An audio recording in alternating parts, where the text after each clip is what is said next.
It's official. We can call it. The Green Bay Packers won the Davante Adams trade.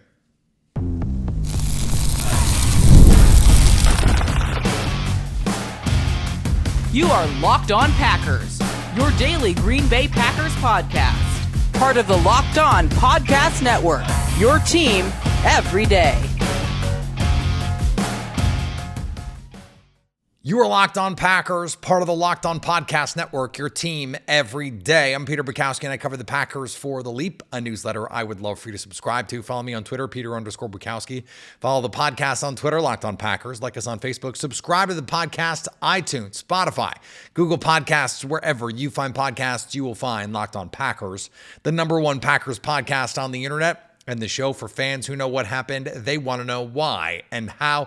Thanks to everyone who makes Locked On Packers their first listen every day. We hope you like starting your day with us as much as we like starting our day with you. Today's episode brought to you by our friends at Game Time Last Minute Tickets, the lowest price guaranteed. Use the promo code Locked On NFL to get $20 off your first ticket purchase. Davante Adams wanted out of Green Bay because the Packers didn't want to pay him. They were right. And this is all coming back up because Davante has been on the Netflix receiver series. He was on with our pal Kay Adams talking about his contract and a slew of other things. He went on with Keyshawn Johnson. He's been talking about this. And what strikes me about all of this, at the time, Jason Hirschhorn, America's guest, our friend, and my co-founder at The Leap, a newsletter I would love for you to subscribe to, wrote that the trade back in 2022 had the chance to be a lose-lose. And then he subsequently wrote that Davante Adams looks to be the biggest loser of this deal. Now, when Aaron Rodgers left, there was this idea that, okay, Davante saw the writing on the wall, and so he didn't want to deal with an unproven Jordan Love. And that's not only not fair, it's not true, at least according to Davante Adams. He says that he told the Packers before that last season, if you pay me the way that you should pay me, it doesn't matter to me who the quarterback is. It could be Jordan Love. It could be whatever. Now, the reason that this is coming up now is because he seems to be miserable in Las Vegas from a football standpoint. Quarterback situation, he went there to play with Derek Carr. Derek Carr almost immediately proves he's not the guy. The Saints decide that maybe he is for reasons that baffle modern science. And then it's Jimmy Garoppolo, and Jimmy Garoppolo is a nightmare. And in this documentary for Netflix, we're getting the unvarnished, and maybe, probably not even, we're probably getting 75% of the unvarnished reality when it comes to just how frustrated Davante Adams was last year from a football standpoint. The quarterback situation is not getting any better this year, folks. Aiden O'Connell and Gardner Minshew are not going to suddenly become Aaron Rodgers or Jordan Love or any other really good quarterback. But here's why this is so fascinating and so salient and so relevant. The Green Bay Packers could have paid Davante Adams. He deserved to be paid at the top of the market. The best players, I believe, deserve to get paid. But it doesn't make sense for everyone in every situation to pay them. And it was easy to see then, with the writing on the wall about the future of Aaron Rodgers, for them to say, look, at $17 million, which was what Adams said, that last offer before he said, okay, bet, I'm playing this last year and then I'm out. Offer was, that's a crazy lowball offer. At the time, now, it doesn't matter. It's a crazy lowball offer. But I think what it tells us is the Packers were comfortable saying, we are just going to take our chances. And that was a gambit that turned out to be 100% right. Because it would have been beneficial to Jordan Love to have someone like Davante Adams. There's no question it would have been beneficial last year. They probably would have won more than 9 games had they had Davante Adams. But it's also the case that having this, and the word that I always go back to, and I apologize if it strikes you as highfalutin, but the word is egalitarian. It is a democratic system that the Packers have with their pass catchers. It forced Jordan Love to call and run the play. And it turns out Matt LaFleur is really good at calling, designing plays. And if you as a quarterback have to go read coverages 1 to 2 to 3, and you get good at that, and then you drop really good players in that offense, it's extremely beneficial to you and to your whole team. It kind of broke Aaron Rodgers' brain to play with Davante Adams because he didn't have to read 1 to 2 to 3. He could just read, sometimes he would read 3 because Davante Adams on the backside running some, singled up X receiver something, whatever it was. Rodgers is like, well, I got Davante Adams one-on-one. I'm throwing that. I don't care what the play is. And that came at times to the detriment of the offense. This is not to slander Aaron Rodgers, but that's a thing that happened. We know that happened. It had to be beneficial to Jordan Love to have to play the play, assuming the play is good. And we know by season's end, the play was good more often than not. But the other tack-on effect here is the Packers not having Davante Adams. They go out and they get Christian Watson, Romeo Doubs, Samori Toure. They invest heavily in receiver. And none of those guys in year one become Davante Adams. And then they decide to go young with Jordan Love, and they let Big Bob Tunyon walk out the door. They let Mercedes Lewis walk out the door, and they go into the draft, and they get Tucker Kraft and Luke Musgrave and Jayden Reed and Dontavian Wicks and Grant Dubose. And maybe none of those guys, in fact, likely none of those guys will ever be as good as Davante Adams. But having all of those players, and having all of those players, it turns out, look good. We didn't even mention Bo Melton, who they picked up on the practice squad. Do they make that size investment in the skill positions if Davante Adams is still on the team? History tells us they probably don't, because when they had Aaron Rodgers and Davante Adams, they didn't continue to invest in the skill positions in that way at tight end, at receiver. Now, Jay Sternberger notwithstanding, Amari Rodgers notwithstanding, like they did some investment, but now, by 2021, we're talking about this is late in the game here, folks. Josiah DeGuara was never drafted to be a high target, high volume kind of player.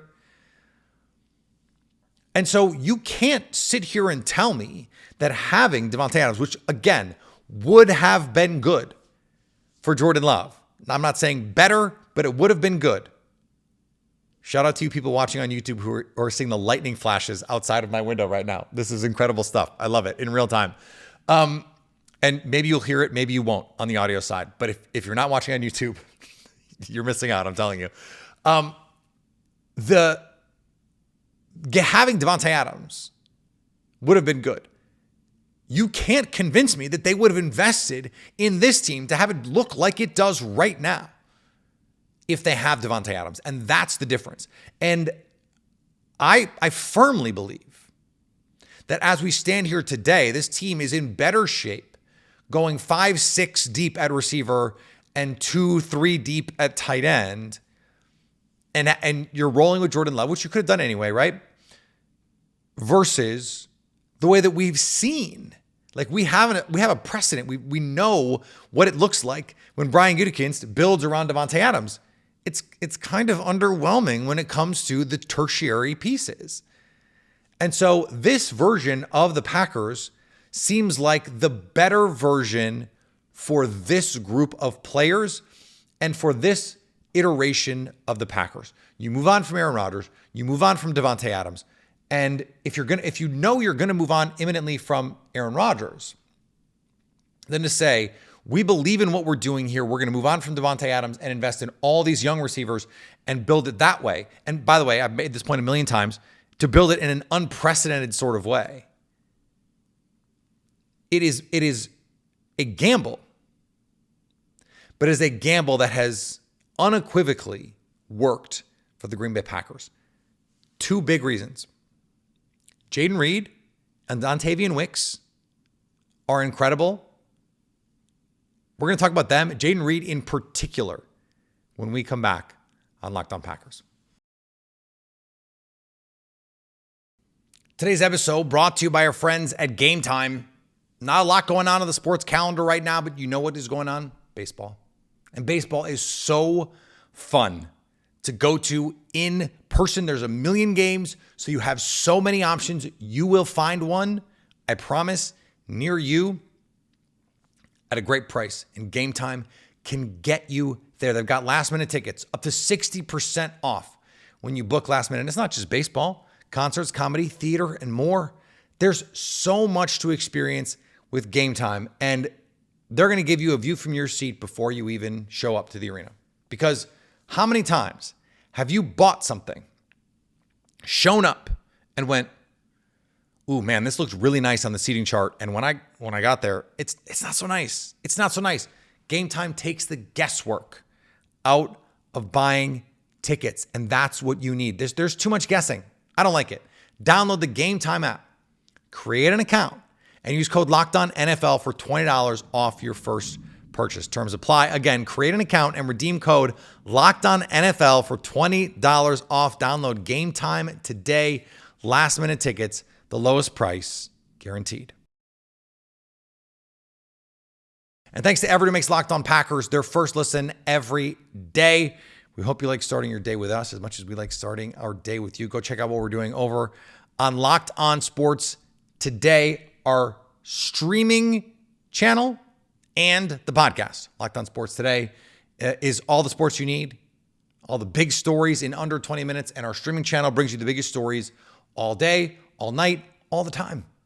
If you're sick of listening to what's going on with ESPN and Fox Sports and all those other channels that just give you a lot of nonsense, the local experts, get the information from the people who know these teams the best.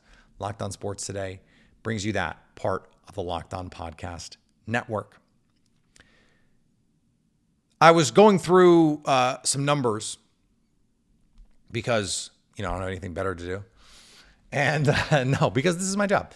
And I came across a stat from Bill Barnwell about Jayden Reed and Dontavian Wicks and their yards per route run. Now, he had a slightly different figure than the one that I was able to find. He said that they had yards per route run over 2. If you round, that's true. I found 1.94 and 1.95 according to Pro Football Focus. That's not the point.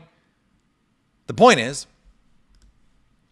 I went back and looked. Since 2019, here are the receivers who, as rookies, had a yard per route run at least as good as those two guys, with also at least as many targets as Dontavian Wicks got. So he got 40 targets. The reason you put that modifier on there is to eliminate the guys that got 4 targets and 60 yards and they have some crazy yard per route run number. Like, that's not what we're talking about. We're talking about guys who got real target share as rookies. Who was the most productive per route run? Okay. There are no accidents on this list, by the way. Maybe like half an accident. Puka Nacua, who was like an all-pro caliber player last year. Tank Dell, Rashee Rice, Chris Olave, Christian Watson. So there's 3 Packers on this list since 2019. Drake London, Jamar Chase, Kadarius Toney, that's the one where you're like, Justin Jefferson, A.J. Brown, Hunter Renfrow, Deebo Samuel, Terry McLaurin. We're talking about Pro Bowl receivers, all of them. There are no accidents on this list. And the reason I bring this up is because for some reason, the Packers skill players, because there is no Davante Adams, like our conversation that we just had, have not been getting the credit that I believe they deserve over the last couple months. And one of the big reasons is I think people missed it. With Jayden Reed in particular. Dontavian Wicks is getting his flowers. So I don't feel like I need to go to bat for him. We see the cases there. And Christian Watson, look, I've made the case for Christian Watson for like 2 years now. I'll be honest. I was not a huge fan of Jayden Reed in the draft. I was not a huge fan of the pick when it was made. And part of that was betting on outliers, the undersized nature of all of this. I didn't love the tape. I thought he was a third-round player. He went in the late second. Ultimately, it's fine. Plus, if you had told me at the time, they'll also get Dontavian Wicks and Carl Brooks out of those trade downs, I would go, okay, cool, sounds good, sign me up. But once you're in the NFL, those pre-draft priors have to count like significantly less. What we saw last year from Jaden Reed was record-setting stuff. He set the Packers' rookie receiving record. He led the team in receiving. Did we forget this? Why did we forget this? Why are we so excited to talk about Dontavian Wicks and Christian Watson? And I'm looking in the mirror for part of this, right? Because like I programmed the show. We got a little too excited about all this other stuff. And I think part of it is we are still reorienting our brains around receiver types in the NFL. And if a receiver is in the slot, they are viewed a certain type of way. And Jayden Reed, yes, he's, 5'10 and change, 5'11, 190 and change. But he's not someone who from the slot that's the only chance he has to win, because he has the speed to win vertical, and that ability to win vertical is part of what separates him from so many other receivers who often play the slot, where it's just like, okay, they're just going to run choice routes all day. I mean, this is the Hunter Renfrow. Speaking of guys that just made this list, just eat from the slot. Just go run a million choice routes, and that's how it's going to be. That's not what Jayden Reed is. He's so much more versatile. He's so much more capable. He is so much more dynamic and explosive. You have to find ways to get him the ball. Right now, there are, I think, 2 players for sure, and Marshawn Lloyd may join this list. There are 2 players who, if you get the kickoff, the 25-yard line, and you throw a 3-step slant to this guy, they have the chance to house it. I think the only 2 players, I truly think the only 2 players on the Packers who can say that. Okay, there's probably, Bo Melton could probably do it. He's a 4-3 guy. Christian Watson and Jayden Reed are the 2 guys who can eliminate an angle and just be gone. And we've seen both of them do it. Christian Watson did it multiple times. He did it most famously, I think, with Jordan Love and against the Eagles 2 years ago.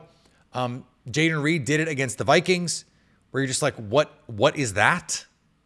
Where all of a sudden he's just running by guys. Like, that was where the Tyreek Hill comps start to make a little bit of sense. Not that I'm saying he's going to be Tyreek Hill, who's like one of the scariest guys in the league.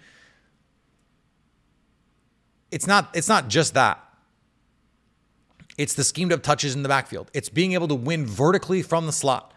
There are just not that many guys who are slot mostly or slot only players who can threaten a half field safety or a middle field safety the way that Jayden Reed can.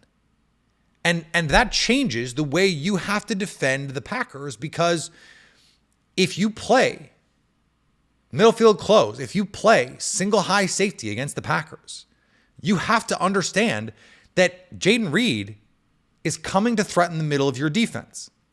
And if you're going to play quarters against the Packers and Jayden Reed is lined up inside in trips on your side as that half field safety, you know that if he is going deep, you are going to have to be on your horse as someone who is going to have to carry that guy down the field.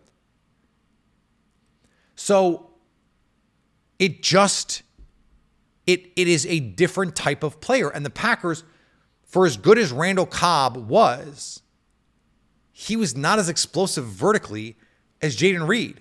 Jayden Reed was so much better as a rookie than Randall Cobb was.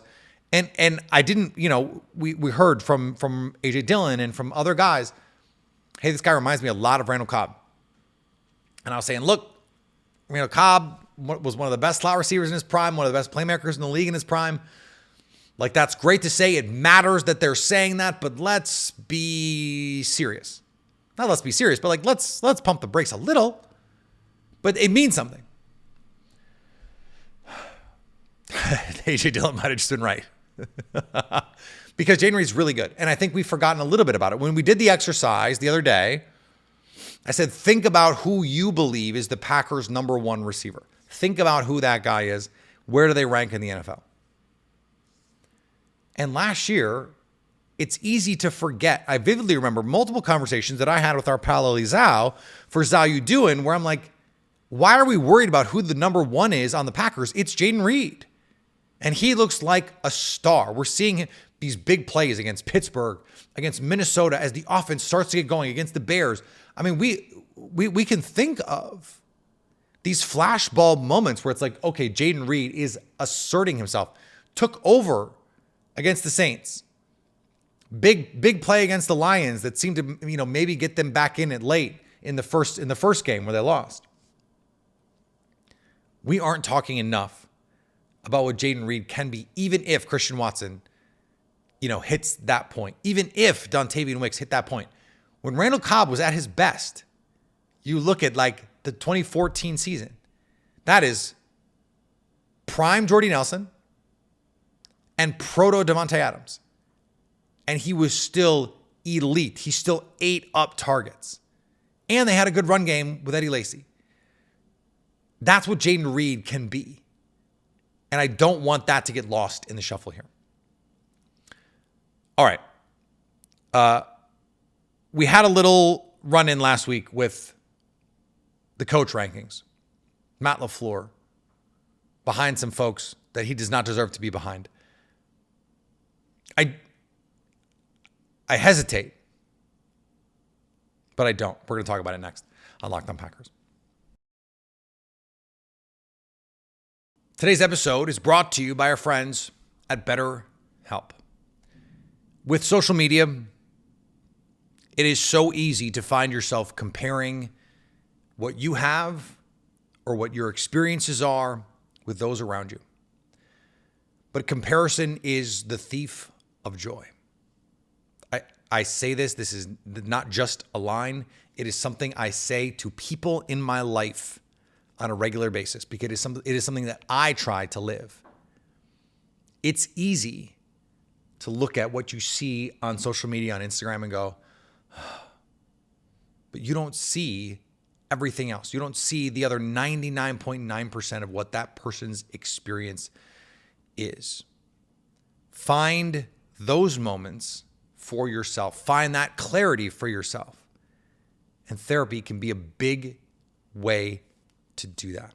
If you're thinking of starting therapy, give BetterHelp a try. It's entirely online, designed to be convenient, flexible, and suited to your schedule. Just fill out a brief questionnaire and you can get paired with a licensed therapist. You switch therapists at any time for no additional charge. Stop comparing.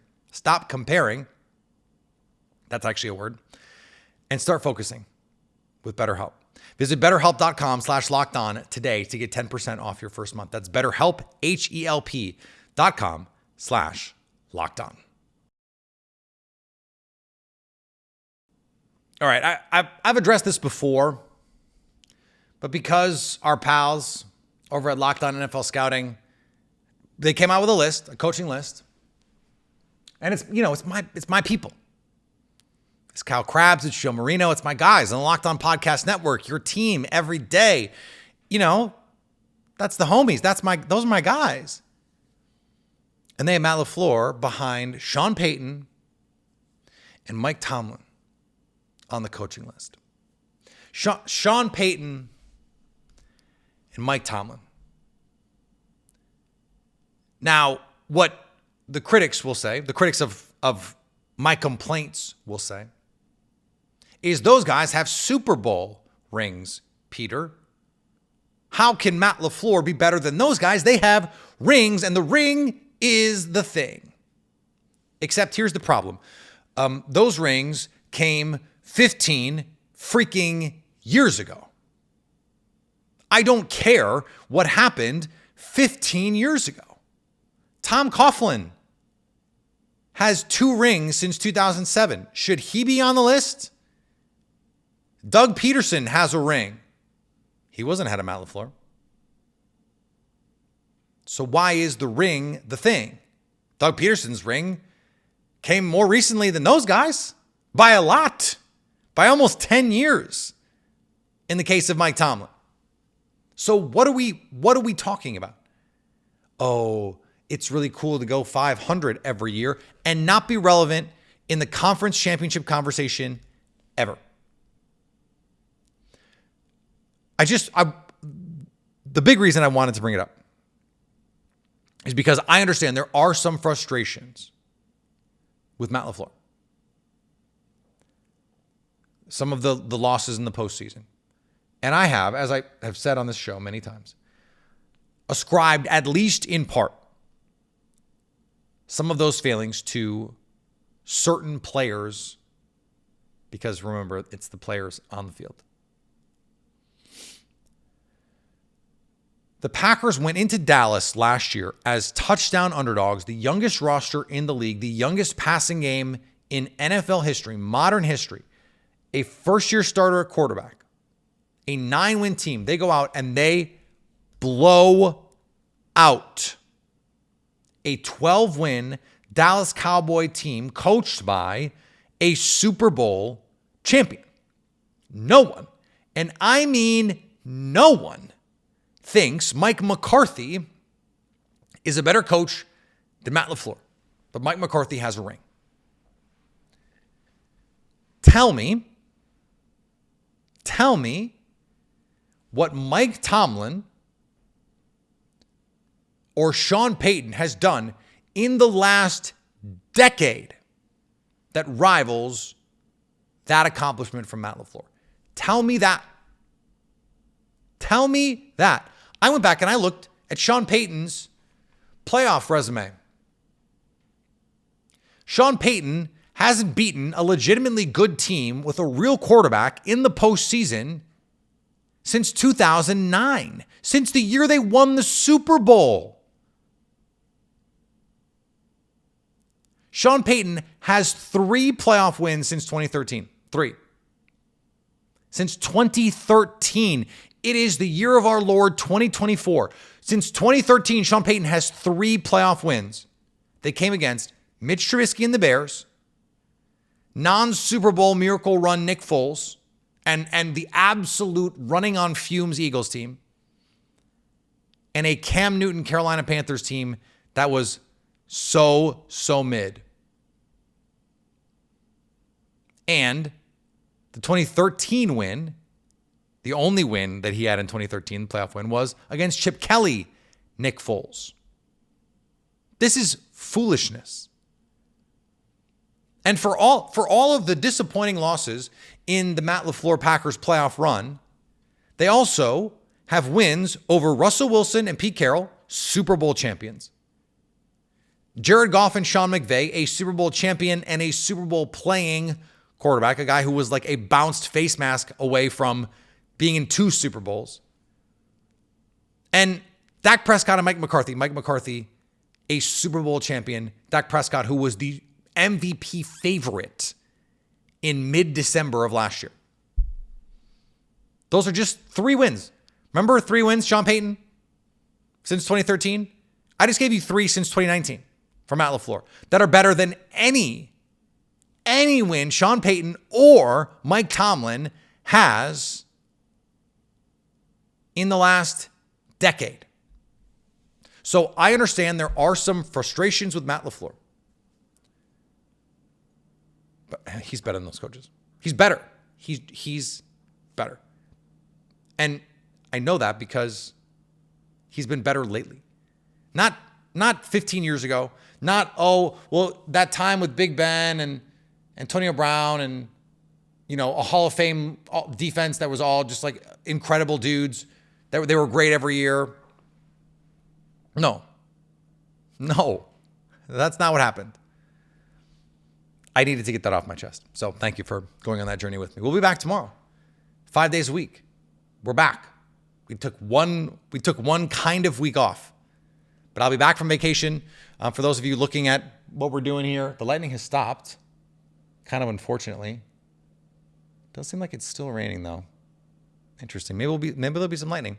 But I'll be back in the normal digs tomorrow, and can't wait to get back at it because now we really are just a week away from training camp, and so I can't wait for it. I can't wait for football to be back, baby. It's so back. Follow me on Twitter, Peter_Bukowski. Follow the podcast on Twitter, Locked On Packers. Like us on Facebook. Subscribe to the podcast, iTunes, Spotify, Google Podcasts, wherever you find podcasts, you will find Locked On Packers, and you will find us on our social medias: Instagram, Facebook, TikTok, YouTube, so you can stay Locked On Packers.